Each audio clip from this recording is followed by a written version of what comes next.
તો અમદાવાદના ઈસનપુર વિસ્તારમાં પાણી પુરવઠો પૂરો પાડવા પાણીની ટાંકી બનાવવામાં આવશે. મનપા પાણીની ટાંકી બનાવવા વૃક્ષોનું નિકંદન કરશે. મનપા અનેક નાના અને મોટા વૃક્ષોનું નિકંદન કરશે.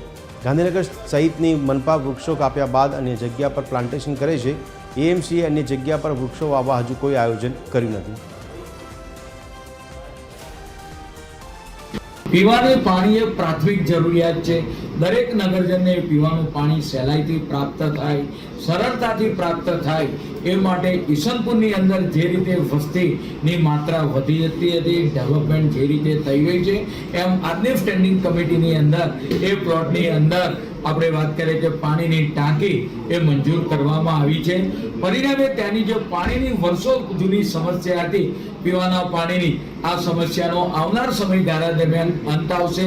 પરંતુ ત્યાં અવરોધરૂપ જે ઝાડનો પ્રશ્ન હતો એને ચોક્કસ રિલોકેટ કરવામાં આવશે